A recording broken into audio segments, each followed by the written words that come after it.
அஸ்ஸலாமு அலைக்கும். Hello everyone.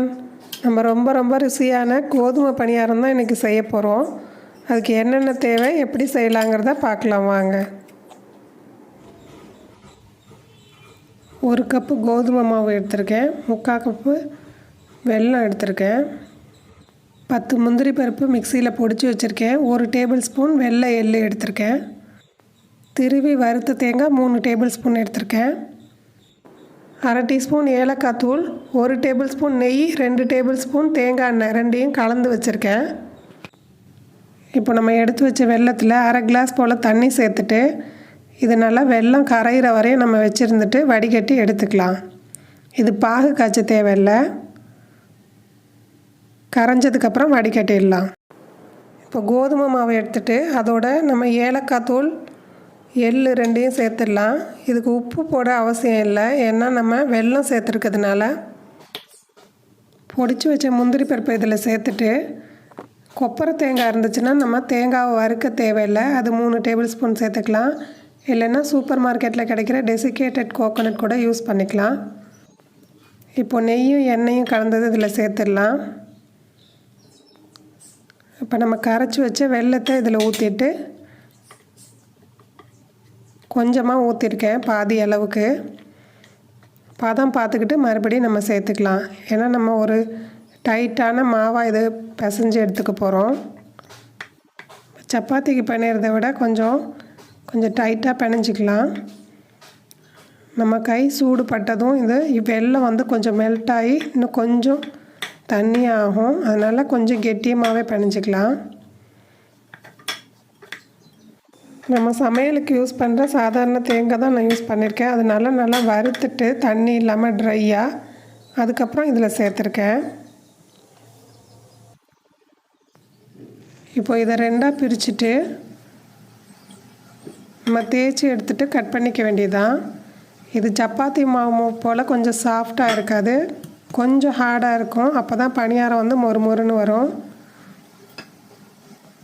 இன்னும் கிறிஸ்பியாக வேணும்னு நினச்சிங்கன்னா இதில் 1 டேபிள் ஸ்பூன் ரவா கூட சேர்த்துக்கலாம். கொஞ்சம் மெல்லிசாக இதை நான் தேய்ச்சி எடுத்துக்க போகிறேன். இந்த மாதிரி தேய்ச்சி எடுத்ததை ரவுண்டாவோ இல்லை கட்டமாவோ உங்களுக்கு தேவையான ஷேப்பில் நீங்கள் கட் பண்ணி எடுத்துக்கலாம். இதில் தேங்காய், முந்திரி பருப்பு, நெய் இதெல்லாம் சேர்ந்துருக்கிறதுனால நம்ம மென்று சாப்பிட ரொம்ப ருசியாக இருக்கும். பூ வடிவத்தில் இருக்கிற குக்கி கட்டரால் நான் கட் பண்ணி எடுத்துக்க போகிறேன். வீட்டில் இருக்க இந்த பொருட்களை வச்சு செய்யக்கூடிய இந்த பணியாரத்தை நீங்கள் ஏர்டைட் கண்டெய்னரில் போட்டு ஒரு 10-15 நாளைக்கு வச்சு சாப்பிட்லாம். இந்த அளவுக்கு தின்னாக தேய்ச்சி எடுத்துக்க வேண்டியதான். வெல்லம் இல்லாட்டி அதுக்கு பதிலாக நாட்டு சர்க்கரையோ இல்லை சீனியோ கூட நீங்கள் யூஸ் பண்ணிக்கலாம். இப்போ இதே போல் எல்லாத்தையும் கட் பண்ணி எடுத்துக்கிட்டேன்.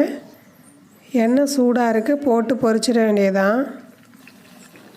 இப்போ நம்ம போட்டது ஃப்ளோட் ஆகி நல்லா செவந்து வந்திருக்கு.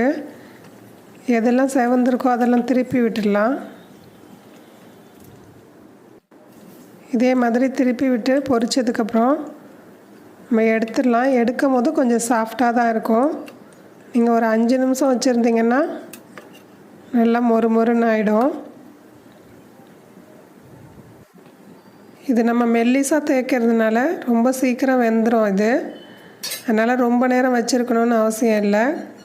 கோல்டன் ப்ரௌன் ஆனோன்னு நீங்கள் எடுத்துட வேண்டியதான். இதே மாதிரி எல்லாத்தையும் செஞ்சு எடுத்துக்க போகிறேன்.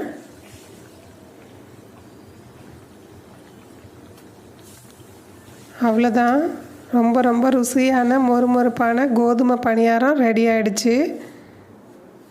இது எப்படி வந்திருக்குன்னு பார்க்கலாம்.